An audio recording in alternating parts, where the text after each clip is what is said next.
Hello guys, good day po. Welcome back sa ating channel, Coins TV. At ngayong araw nga guys, ito may bagong batch na naman tayo.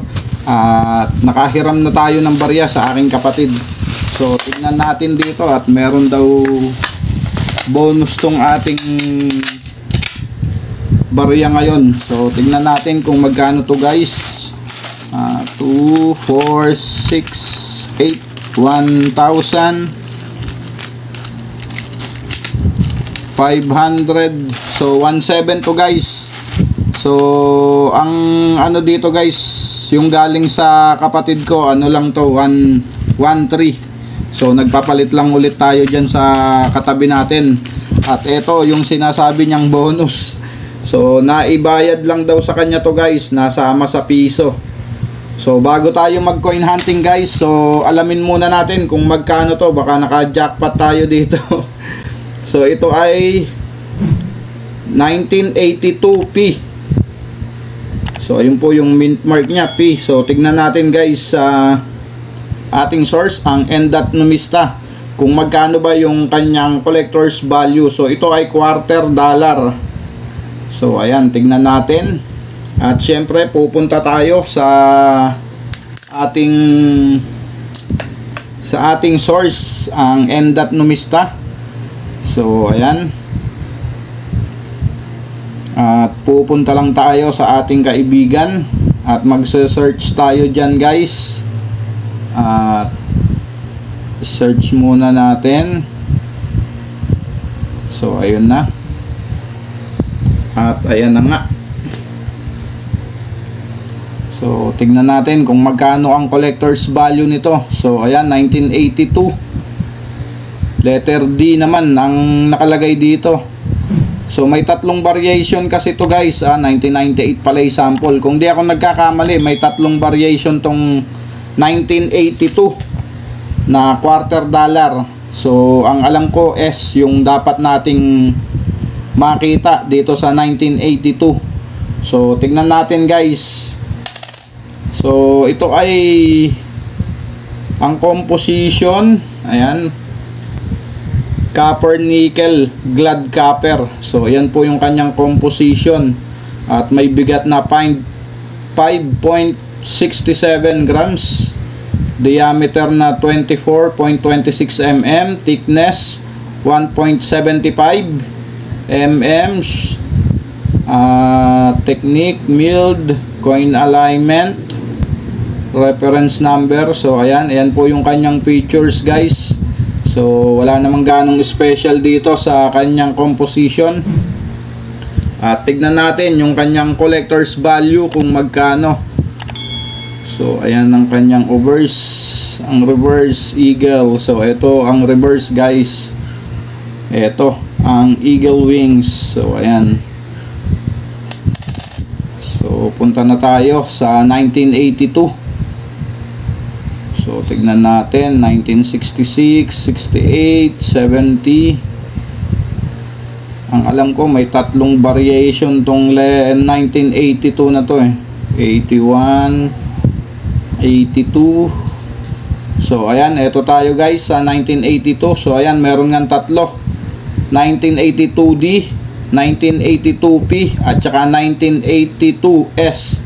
So ayan, pero yung atin letter P, 1982P. So eto siya guys, ang kanyang collector's value sa good condition, very good, at saka fine condition, so 15 pesos.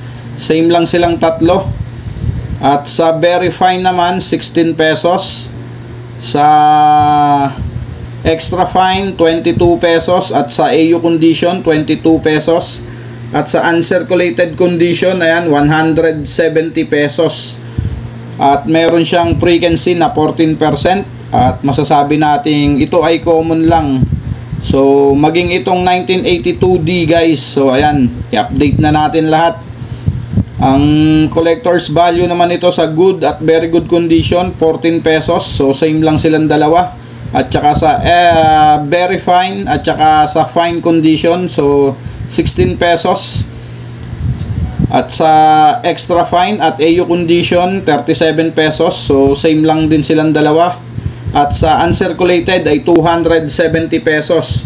At may frequency siya na 13% at masasabi nating common lang din yan dahil malaki-laki na yung 13%. At ito nga yung sinasabi kong dapat na hanapin natin, na alam ko rin na ito dapat yung ating ikip. So ayan, 1982S. So yan po dapat yung ating makita. May frequency lang siya na 2% guys, napakaliit. At ito ay proof guys. At sa extra fine, may collector's value siyang 82 pesos. Sa AU condition, 120 pesos. At sa uncirculated ay 122 pesos din. So ayan ang kanyang collector's value. At hindi pa na-update to dahil kung papansinin niyo, mas malaki pa yung 1982D. Sa uncirculated, 270 pesos. 13% frequency yan, pero itong 1982S 2% lang, pero may collector's value siyang 120 pesos lang. So pag na-update to, siguradong 100% guys, mas malaki yung collector's value nitong 1982S. So ayan, comment down below sa mga may hawak ng 1982S guys sa $quarter. So ayan, proof po yung 1982 na S. So ayan, kaya medyo mahirap-hirap na siguro hanapin yan sa ngayon sa may mga hawak ng mga United States na mga barya. So ayan, sa mga may hawak ng $quarter. So ito po yung kanyang collector's value.